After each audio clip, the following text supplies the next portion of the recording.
E aí você pega todos os textos do Novo Testamento e começa a comparar um com o outro. E não existe nenhum texto igualzinho ao outro. Então isso pode escandalizar algumas pessoas, mas não existe um texto igualzinho ao outro.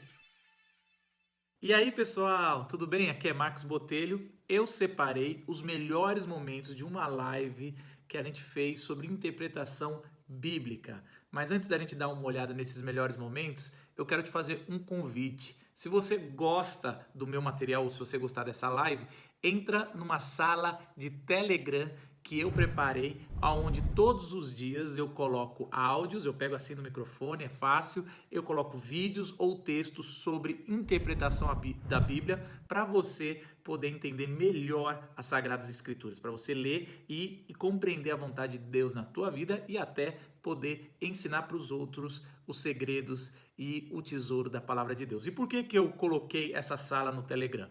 Primeiro, que o Telegram é como se fosse um WhatsApp, só que não está tão povoado, pessoas estão mandando. Lá é um lugar que eu falo sem algoritmo. Então eu posso produzir e eu tenho um contato mais íntimo com você que quer estudar a Bíblia. Segundo, porque lá é mais prático. Eu pego o celular, gravo e você já recebe. Então eu posso ter esse contato mais prático com você. E lá é muito simples para você, porque é só abaixar um aplicativo e você tem acesso a toda a matéria de hermenêutica, porque já são mais de 16 anos dando aula para pastores e missionários e agora eu estou ensinando aos crentes comuns a hermenêutica, a arte de interpretar a Bíblia. Vamos dar uma olhada na live nos melhores momentos? Primeiro, estudar o significado das palavras. Como fazer isso? O que a gente tem que passar? Primeira tarefa de mergulho no texto bíblico é você saber os significados das palavras. Cada palavra não necessariamente significa, mesmo que o símbolo é igual, não significa a mesma coisa na língua que foi traduzida. Então, eu usei o exemplo do chifre, que no hebraico significa poder, significa chifre, significa linhagem, genealogias. Então, às vezes você vai ver que o salmista está falando que o boi tem um chifre, e assim também é Davi, e aí você fica assim, o que quer dizer uma coisa com a outra? Então, você pode já traduzir com poder e tudo mais. Isso fica até fácil. Então, a primeira coisa quando você chegar, se aproximar de um texto, é ressaltar as palavras mais importantes, ou que se destacam ali num texto, ou que você suspeita que pode ter uma variável nessa tradução, ou que naquele tempo bíblico de 2.000 anos atrás, ou 3.000 anos, ou 4.000 anos atrás, dependendo de qual passagem você está lendo, ele pode ter um outro significado, ou um verbo, ou algum comportamento que você achou estranho. Vai destacando, e é interessante, se você pega a Bíblia em papel, eu sempre recomendo você ter uma Bíblia que você possa rabiscar. O papel em si não é sagrado, é o conteúdo que é sagrado. Então você rabisca, você escreve ali para você mergulhar. Então essa é a primeira tarefa, e eu vou falar as outras, mas eu quero já pegar um texto para a gente levantar e fazer a tarefinha. E eu vou pegar alguns textos para a gente sempre ir fazendo com o texto. O primeiro texto que eu queria trazer já para a gente destacar umas palavras é Mateus 7:6. Ali no Sermão do Monte, Jesus já tinha começado o sermão, capítulo 5, capítulo 6, tem uma unidade incrível. No 7 é mais desfragmentado, parece que Mateus pegou e colocou vários pensamentos de Jesus juntos, mas a gente precisa entender no contexto ali do texto o que quer dizer Mateus 7:6, que é um texto famoso. Eu até provoquei a turma hoje e muitos trouxeram várias coisas com esse texto. Não deem o que é sagrado aos cães, nem atirem suas pérolas aos porcos. Caso contrário, esse as pisarão e aqueles voltando-se contra vocês as despedaçarão. Então, aqui dando uma olhada rápida, a gente geralmente interpreta isso aqui como,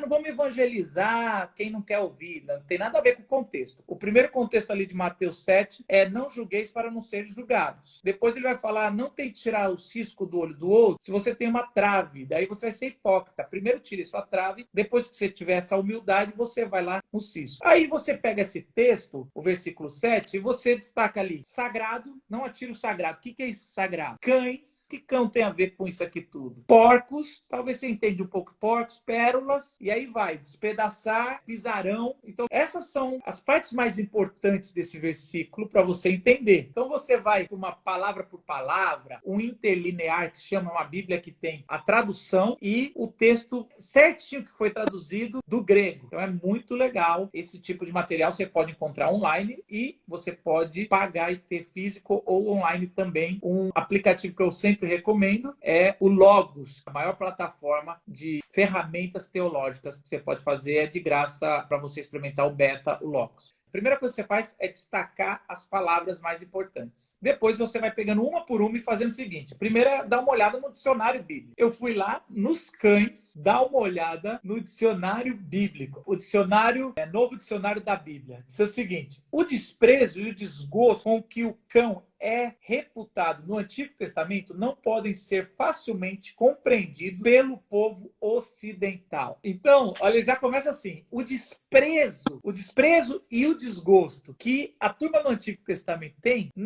a gente não vai entender, porque a gente tem cachorros domésticos, a gente gosta do cachorro. A gente fica indignado que os chineses comem cachorro, mas não derramam uma lágrima para a galinha ou para o boi que a gente mata aos milhões. Por que isso? Mas a gente tem que lembrar que os cachorros ali, na sua grande maioria, são selvagens, ficavam do lado de fora da parte murada da cidade, esperando carniças, corpos humanos de indigentes, esperando lixo para remexer. E aí eles sempre teriam contato com sangue. Eram cachorros que estavam ali com seus focinhos todos ensanguentados o tempo todo. E o sangue, para deixar alguém santo, era muito importante. Você não podia tocar no sangue, porque isso ia deixar você um judeu imundo.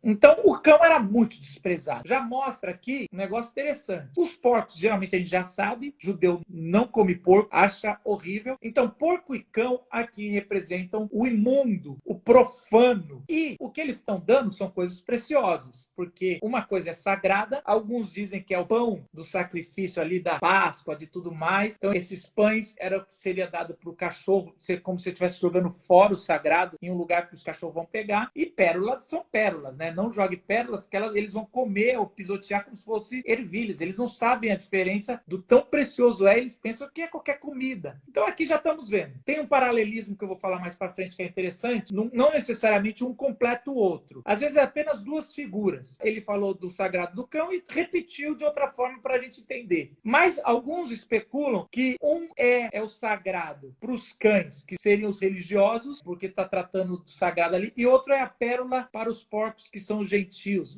Mas eu acho que isso aí é um pouco longe. Mas olha só que interessante. Aqui a gente já viu que o cachorro e o porco estão no mesmo time, são ruins. E o sagrado e as pérolas são boas, que você está desperdiçando, e as consequências são ruins, porque tem duas palavras aqui: despedaçarão e pisarão. São duas coisas que eles vão fazer que vão estragar. Eles não estão vendo o valor. Então, primeiro é destacar as palavras, segundo, dar uma olhada na importância para a gente saber, por exemplo, a palavra leão, às vezes é boa, às vezes é ruim. Então a gente pensa, o leão de Judá, mas o diabo está em volta da gente como um leão. Então podemos ver aqui que às vezes chama de raposa, que quer dizer, animais é uma coisa muito difícil de se manter em outras culturas. Algumas palavras, se você chamar na Índia alguém de vaca, é sagrado, é maravilhoso. Aqui já não, entendeu? É difícil entender e a gente tem que estudar para entender qual é o peso de um apelido, de um animal. O terceiro é ver quais passagens importantes a gente encontra essa palavra que vai nos ajudar a aterrizar. Tudo porque Jesus decidiu usar metáforas. E metáforas é difícil traduzir porque a gente tem que ver o peso. E aí, quando você vai uma concordância bíblica, já é uma outra ferramenta que eu estou passando. Ele vai falar quantas vezes apareceu cães no Antigo e no Novo. Olha só, Pedro usou na sua carta, em 2 Pedro, capítulo 2, versículo 22, ele fala o seguinte: é verdade o provérbio, o cão volta ao seu vômito e ainda a porca lavada volta a revolver-se na lama. Então, o cão volta a lamber, tá com tanta fome que lambe o seu vômito, e a porca lavada não mudou de essência. Ela volta para rolar na lama. Aqui ele já vê que, de novo, alguém está colocando de forma junta cão e porco. Então, estão mostrando ali, existe um paralelo. Paulo, na sua carta aos Filipenses, capítulo 3, versículo 2, também usa a palavra cão. De um pouco diferente. Ele faz assim: cuidado com os cães, cuidado com esses que praticam o mal, cuidado com a falsa circuncisão. Se a falsa circuncisão ele está falando de judeu, Alguém que é circuncidado, mas que é falso. Cuidado com esses caras, eles são cães. Então, a gente já começa a perceber que existe alguma tradição de chamar esse tipo de pessoas falsas, pessoas profanas, de cães. E nem ofendia, porque os autores bíblicos e Jesus usou.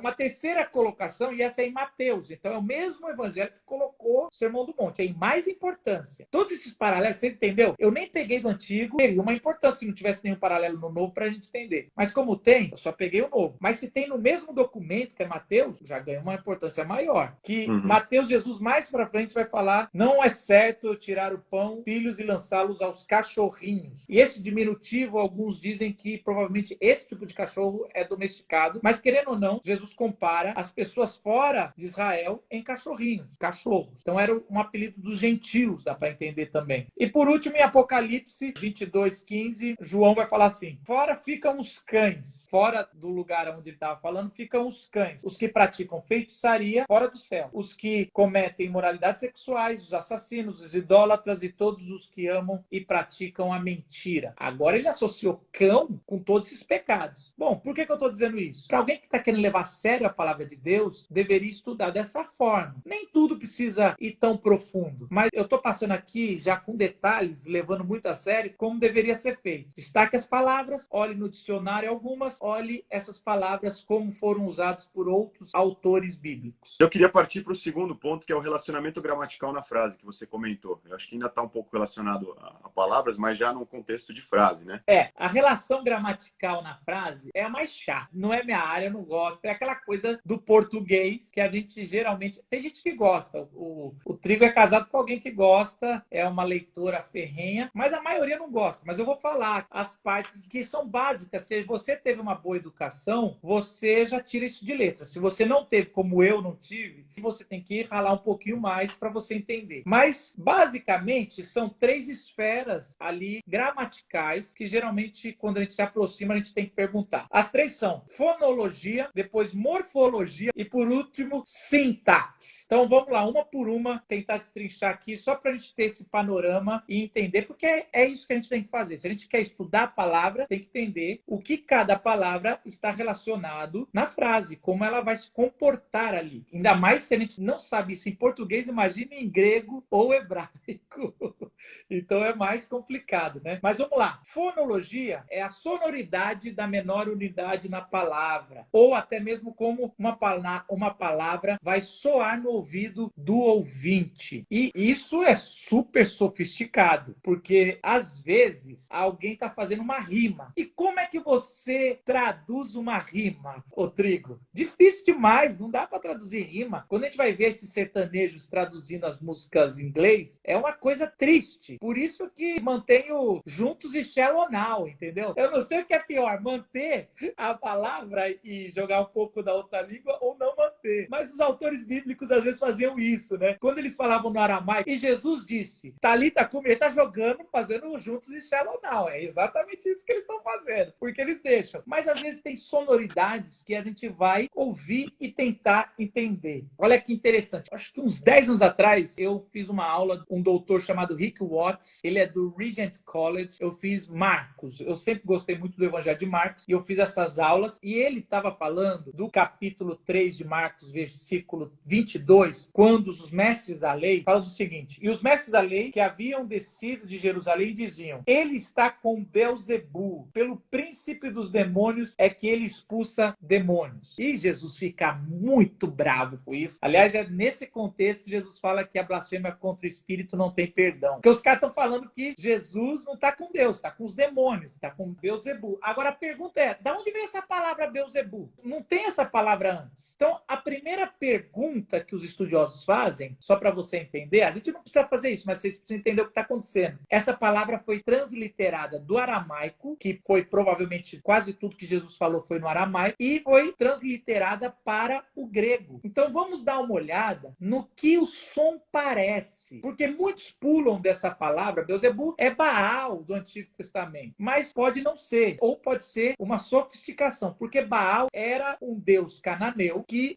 era falado como Deus dos deuses, né? O Senhor dos senhores deles, mas que os judeus apelidaram de Deus das moscas. Aí tem várias histórias por que eles colocaram de forma pejorativa Baal. E aqui, se você for no ouvido, os estudiosos, as pessoas que falam fluente aramaico e hebraico, eles vão falar que isso vem de duas palavras, que é Bet, que no aramaico quer dizer casa, e a palavra Baal, ou Zebu, que é o demônio principal. Então ele está falando que é o demônio principal da casa. Se você ver todo o contexto, Marcos 2, 3, 4, 5, você vai ver que é tudo sobre Jesus saindo do templo e trazendo seus ensinos para casa. As casas estavam cheias, as casas não tinham como entrar, aí os 4 amigos colocam o paralítico por cima. Ele está perdoando na casa. Então, perdão só dava no templo. Ele está perdoando numa casa, como a casa fosse o templo de Deus. Ele vai fazer uma analogia dizendo, se você limpa uma casa e não coloca nada dentro, vai vir muitos mais demônios para essa casa. Então, o tempo todo está falando de casa, de Bet. Então, pode ser, e não estou afirmando, mas eu lembro que essa aula, isso me marcou, pode ser que, na verdade, os mestres da lei estão falando que ele tinha esse novo ensino que era nas casas, mas que ele era um demônio de casas, que estava querendo tirar as pessoas do verdadeiro templo, que era o segundo templo de Herodes. Então, é interessante. Então, primeiro é morfologia, como essa palavra rima e como ela pode ser associada. Sofisticado, nós não conseguimos muito, mas às vezes você vai ler sobre isso e você tem que entender por que esse cara está chegando nessa conclusão. Segundo, morfologia. Morfologia é a formação das palavras de cada unidade. Eu peguei um exemplo para a gente poder entender. Os alunos aprenderam uma bela lição. Qual que é a morfologia dessa frase? A morfologia é o seguinte: os é artigo definido, alunos é substantivo, aprenderam é verbo da primeira pessoa, do plural. Então, entenderam aqui? Isso é a morfologia das palavras. Então, você está pegando pedacinho por pedacinho, entendendo. É importante você, mesmo sendo em outra língua, entender o verbo, entender o adjetivo. Mais para frente eu vou falar, mas se você não souber o que é um adjetivo, o que é um verbo, o que é um artigo definido, fica difícil você entender o que está escrito. Por isso que na primeira live eu falei que um terço tem a ver com como a gente estudou na nossa escola. O outro terço tem a ver com a nossa tradição eclesiástica, quantas pregações a gente ouviu. E a terceira tem a ver com hermenêutica, que a gente vai aprender específico. E sintaxe. Olha que palavra chique. Sintaxe. Elementos em uma frase. Não é a palavra sozinha, mas é o relacionamento dessa palavra com a frase. A mesma frase para a gente entender a sintaxe. Ou a sintática, né? Análise sintática. Os alunos aprenderam uma bela lição. Agora, os alunos, sujeito simples. Alunos, núcleo do sujeito. Os, adjunto adnominal. E aí, por diante, a gente continuaria pensando nisso. E aí, isso é como a análise sintática de cada palavra tem a ver com a frase. Então, esses são os 3 eixos. Tudo é 3, né? Presbiteriano tudo transforma em 3. Mas esses são os 3 eixos do mergulho gramatical. A fonologia, a morfologia e a sintaxe. Agora, uma coisa interessante. Na análise sintática dos verbos, você vai chegar nos verbos gregos e você vai ver que tem o auristo. O auristo é um tempo verbal que não existe no português e nem nas línguas modernas. Aí complica, né, mano?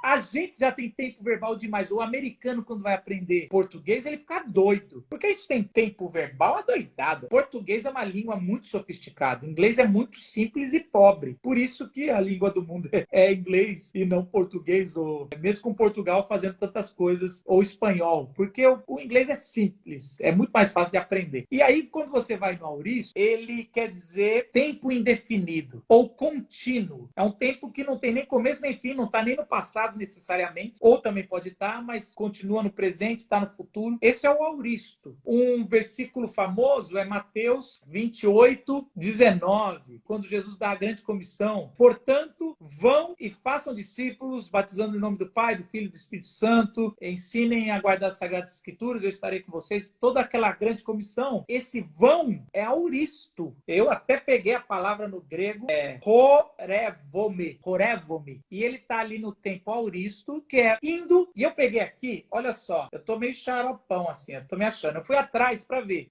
quantas vezes é traduzido como vão. Às vezes ele é traduzido como vá, vão, foi, indo, ir. E às vezes você tá lá, tá vendo? Jesus falou vão, tá aí mandando e agora já. Então devemos seguir.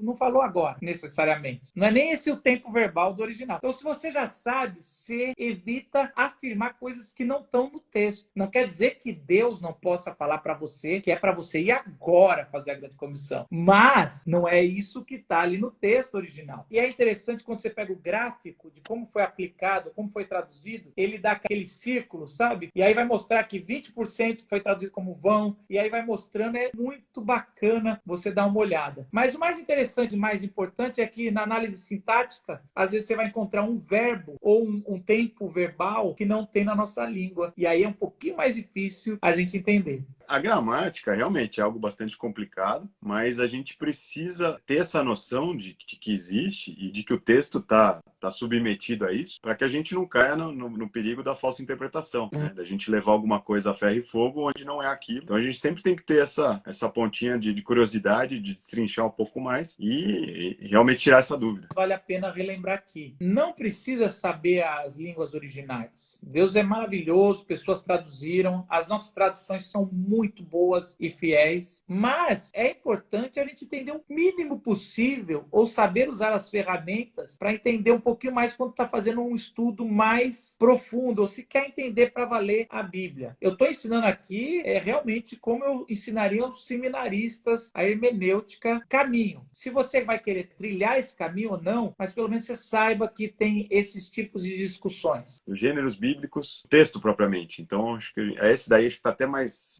próximo das pessoas aí. Se eu escrevo uma poesia para minha esposa, ela não pode ler como uma bula de remédio. Se eu estou lendo a Constituição do meu país, eu não posso ler como se fosse um e-mail, entendeu? Ou se eu vou redigir uma Constituição, não posso fazer como se fosse um e-mail. Carta tem que se ler como uma carta. Profecia tem que ler como uma profecia. Então tem vários gêneros na Bíblia, vários. E tem gênero dentro de gênero. Você tem o gênero evangelho, que é uma espécie de biografia, e você tem as parábolas dentro de cada evangelho, que é outro gênero difícil. Você tem genealogia, que é um gênero, você tem provérbios, e aí você tem sabedoria judaica, tudo é judaico. Você sempre pode pôr judaico no final. Você fala assim, mas tem a literatura epístola, mas a gente estuda epístola judaica. Narrativa judaica, porque narrativa você pode pegar a babilônica, você pode pegar a moderna, várias coisas. Então você tem as poesias, você tem muita coisa aí que dá para fazer, pensar o apocalipse judaico. Então, você, na verdade, cada um sempre tem que ler, e é interessante que os estudiosos dizem o seguinte, cada gênero vai decidir a regra do jogo. A regra do jogo. É igual, a gente estava brincando, acho que foi com você que eu estava zoando, eu e a Nath, sobre como tem esporte besta nas Olimpíadas que passou. Depende do gênero, muda as regras. Então tem vôlei de quadra, é um gênero. Então tem as regras. Se muda o gênero, se é feminino ou masculino, muda a altura da rede. Olha só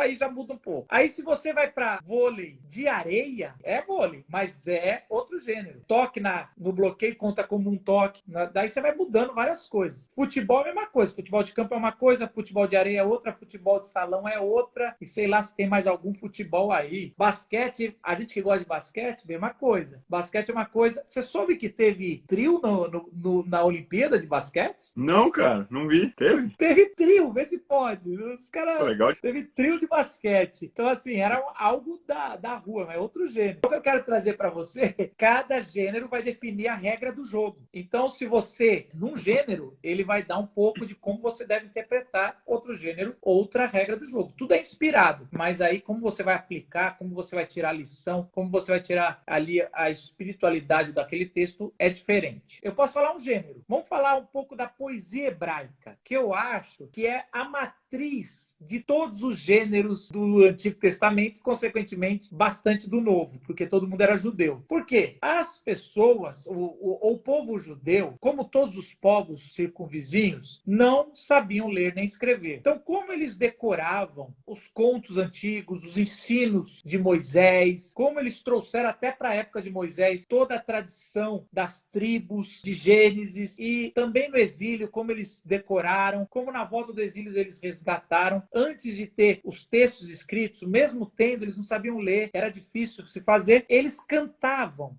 As famílias passavam, eles aprendiam a falar cantando os ensinamentos dos seus antepassados, de Moisés, ali eles iam cantando. E por cantar, eles faziam as suas rimas. Só que a gente aqui no Ocidente tem uma rima que é o som parecer um com o outro, que a gente falou um pouco antes. Na cultura hebraica é diferente. A rima é de ideias. Olha só que doido. Não é uma rima sonora, é uma rima de ideias. E essa rima de ideias que eles vão colocando e repetindo na música é o que os estudiosos, a partir do século XVIII, entenderam como paralelismo. Então, às vezes você vai ler umas poesias, um salmo, e parece que o salmista está enrolando, que ele fica falando a mesma coisa várias vezes e fala assim, vamos, mano, a gente que é ocidental quer ir logo para a conclusão. Mas se você tem rimas e paralelos entre as ideias e uma ideia vai ajudar a outra, a conclusão não está no final do texto, várias vezes está no meio do texto ou no paralelismo,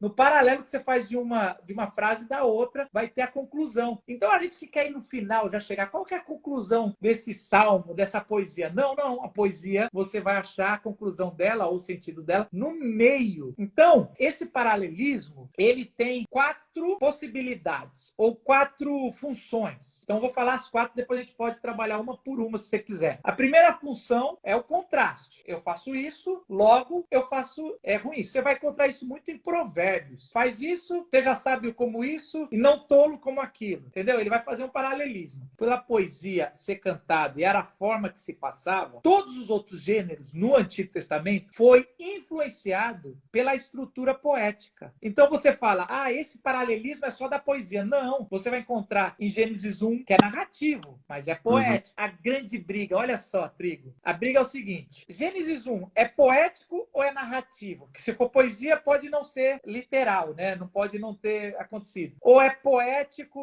então ele é um gênero narrativo com estrutura poética. E aí, como é que a gente vai interpretar? Aí fica na briga. Porque os profetas, com textos proféticos, vão tudo fazer paralelismo. Então, os textos de sabedoria têm paralelismo. Então, ele vai influenciar até no Novo Testamento, porque os judeus estão escrevendo no grego, só com a cabeça do paralelismo, repetindo coisa. Se você pegar esse esquema, por isso que eu acho que é muito importante aprender um pouco sobre paralelismo, porque vai ajudar muito a interpretar. Então, o primeiro, vou pegar um exemplo, Provérbios 10, 11. A boca do justo é fonte de vida. Primeira frase. Segunda, mas a boca do ímpio abriga a violência. Então, olha só, ele fala, a boca do justo é fonte de vida, a boca do ímpio abriga, então guarda a violência. E aí você vai entender que esse paralelismo cantado, o contraste do primeiro é para o segundo, para dar mais sentido para o segundo. Então quer dizer que a boca do justo também é de paz e a boca do ímpio também é de morte. Isso é o paralelismo de contraste. Ele vai para um polo e vai para o outro. Às vezes, Trigo, o paralelismo, ele é um complemento. Vai realçar um ponto a mais. Ele vai dar aquela esticada, sabe? É esse complemento que vai trazer a cereja ali. Vamos lá para Salmo 33, versículo 1. Cantem de alegria ao Senhor, vocês que são justos. É apropriado que os íntegros o louvem. Isso aqui,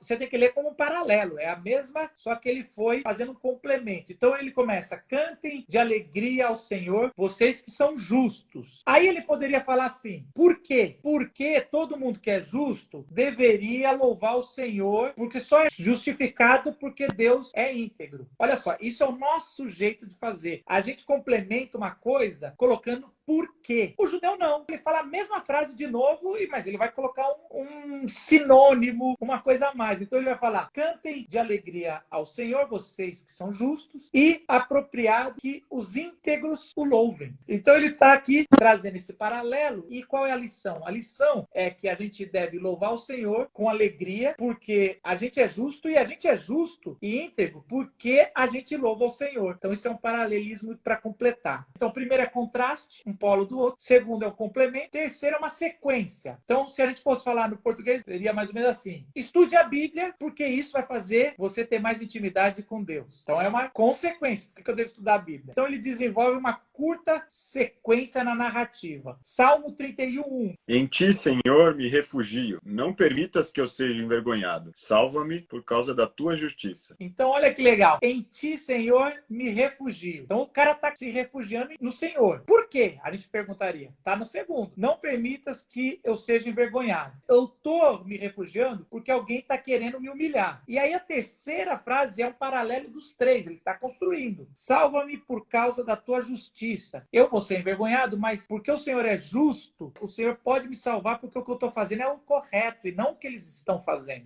Aí existe outro tipo de paralelismo de sequência que é assim, 1, 2, 1, 2. Podemos falar também. É Salmo 31, o mesmo Salmo, versículo 22. Apavorado clamei, estou separado de tua presença. Mas ele ouviu a minha súplica por misericórdia e respondeu ao meu clamor por socorro.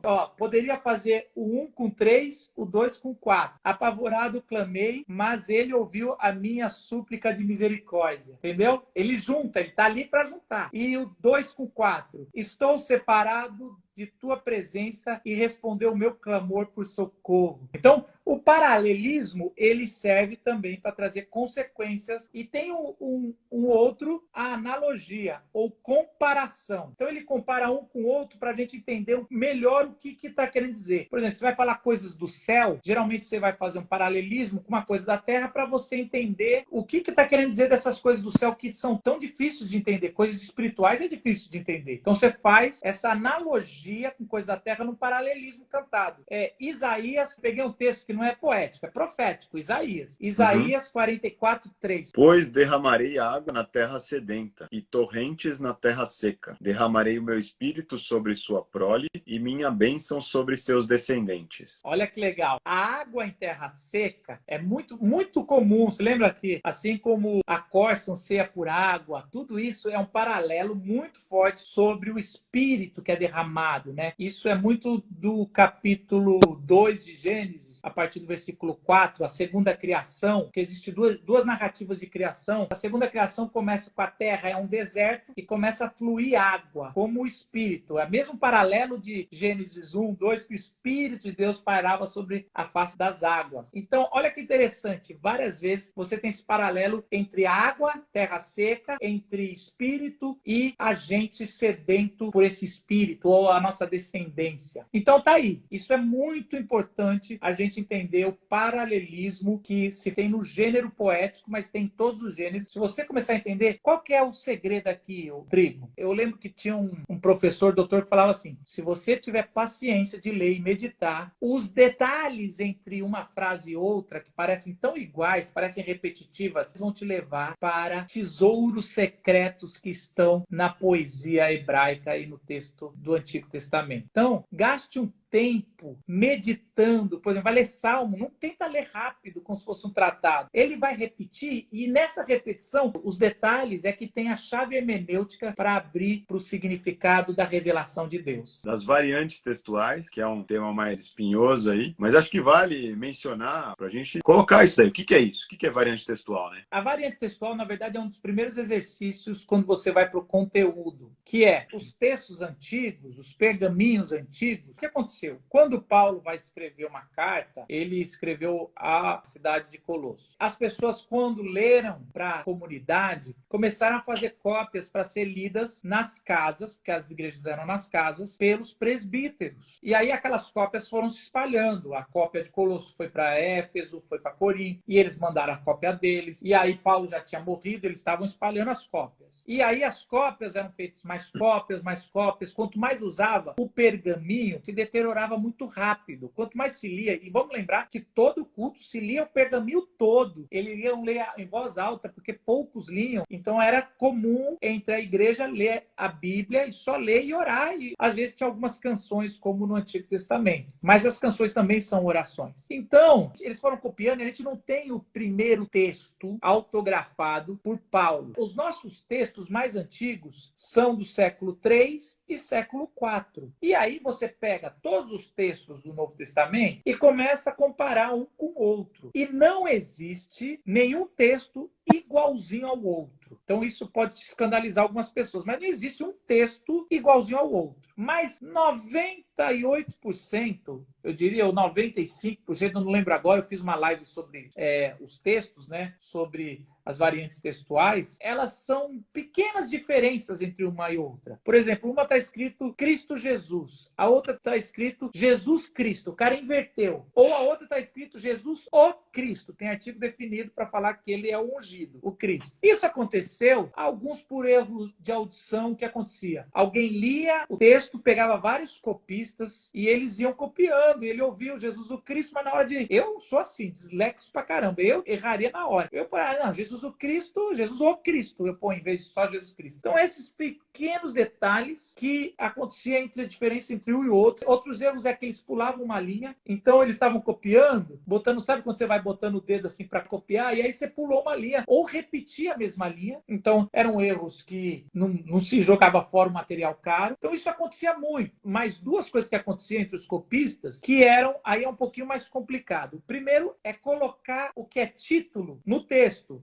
Porque um copista, há 100 anos atrás, ele falava, agora é a mulher samaritana. Agora Jesus multiplica os pães. E aí, depois o copista pegava o título, que foi o copista que colocou, e colocava dentro do texto. A mulher samaritana, bom. Então você vai ler de vez em quando a Bíblia e vai parecer que o primeiro versículo é um título, e é mesmo. Então as pessoas começaram a falar, isso aí provavelmente foi um copista que botou.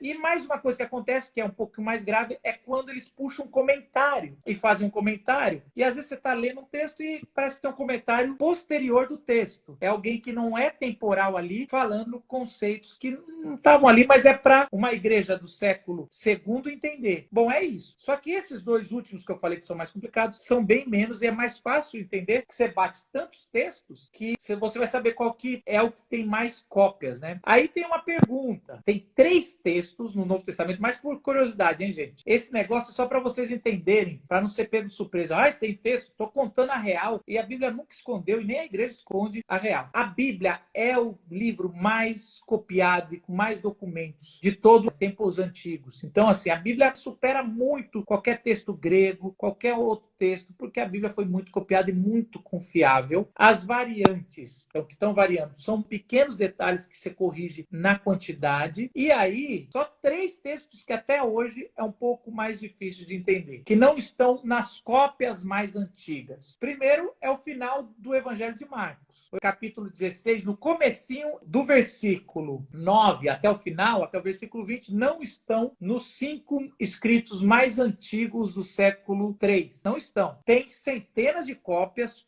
só que são cópias mais tardias. A pergunta é, Marcos, então dançou, vamos arrancar isso. Não necessariamente o texto mais antigo é o melhor texto. Por quê? Como eu falei, as pessoas liam tanto o texto que o texto usado pela igreja é o texto que não perpetuava, não durava muito tempo, porque abria, era manuseado e aquilo ia se deteriorando. Alguns textos, quando a igreja abria e via que estava faltando coisas, que não acabou, eles dobravam e colocavam na gaveta ou no vaso lá. Então, não necessariamente os que sobraram, que acharam antigão, não são os melhores. Talvez a igreja não quis usar. E os que estão muito copiados podem ser os melhores. Por outro lado, quanto mais antigo, mais perto do original. E é tão interessante que esse final de Marcos está em todas as Bíblias lá. Algumas estão sobre colchete, outras têm um negócio avisando. Ó, esse final não está nos melhores textos. Agora, não tem problema se, vamos supor que alguém fale, vamos tirar. Eu não tiro, eu uso. Só que o final do Evangelho de Lucas e o começo de Atos fala tudo o que aconteceu ali. O relato de Maria Madalena, a grande comissão tem Mateus também. Só não tem aquele negócio de vocês pegarão em serpente, beberão veneno e não morrerão. Essas duas coisas que vai acontecer, apesar de pegar em serpente e ser picado, Paulo aconteceu em Atos e não aconteceu nada. Então, ali mostra que aconteceu isso também. Não necessariamente você vai pegar em serpente, beber veneno, você vai morrer. Mas também pode ser que não morra. Vamos lembrar o que ele está colocando ali. Provavelmente era a tortura que se fazia com os cristãos e estão dizendo que se for propósito de Deus, não vai morrer. É uma das coisas que a gente tem. O segundo texto é o da mulher adúltera. Lembra aquela mulher que foi pegar adultério, eles vão apedrejar. Esse texto todo não está nos textos mais antigos. João 8, de 1 a 11. Não está lá. Mas não fere nada o contexto. Eu acabei de expor o evangelho todo de João e aquele é um dos textos mais lindos como Jesus reinterpreta o Antigo Testamento e as penas. Agora, se tirasse, ia mudar sobre como a gente vai entender os evangelhos e como a gente vai entender sobre a aplicação das leis mosaicas? Nenhuma,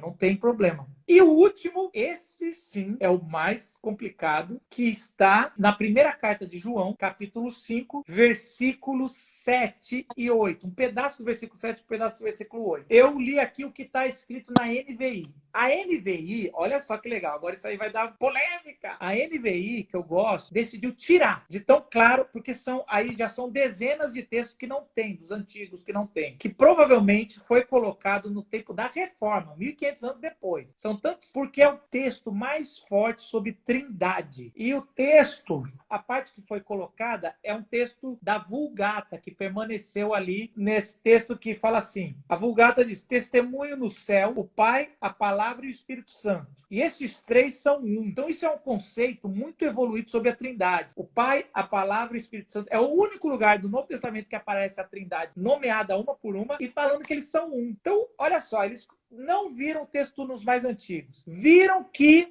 esse conceito é um conceito que foi formado depois, no finalzinho dos pais da igreja. E eles falaram, então isso aí foi um acréscimo, muito provavelmente. A NVI, NVT e outras tiraram, por isso que alguns conservadores falam, herege, tiraram. A Almeida decidiu colocar em cochetão assim no meio e falar, isso não está nos principais textos. Independente se você põe ou não, não vamos tirar o conceito de Trindade. Trindade, ele está baseado em muitos outros versículos e coisas que Jesus fala sobre o Espírito Santo e sobre Deus, o Pai. Então, o conceito de Trindade está preservado. Só que esse versículo não se encontra nos mais antigos. De resto, 99,9%, 999%, tudo bate, tudo está fechado. Esses três têm discussão. Se tira esses três, vamos supor que alguém é muito radical, não interfere em nada na nossa teologia, não tem por que tirar, porque pode ser que os outros textos não têm, porque a igreja não quis usar e deixou guardada no porão, e aí preservou, mas os textos que são copiados, que tem dezenas de cópias, são textos que a igreja aceitou. Entendeu a discussão? Como é difícil? Mas aí fica essa discussão e fica só essa curiosidade que eu acho que é legal para entender um pouco de crítica textual. Quem é pastor e quem tem que realmente, para valer, tem que se aprofundar um pouquinho mais em variantes textuais, porque se uma tem artigo definido e outra não, dependendo do local, faz diferença nenhuma. Mas se é o começo do Evangelho de João, no princípio era o verbo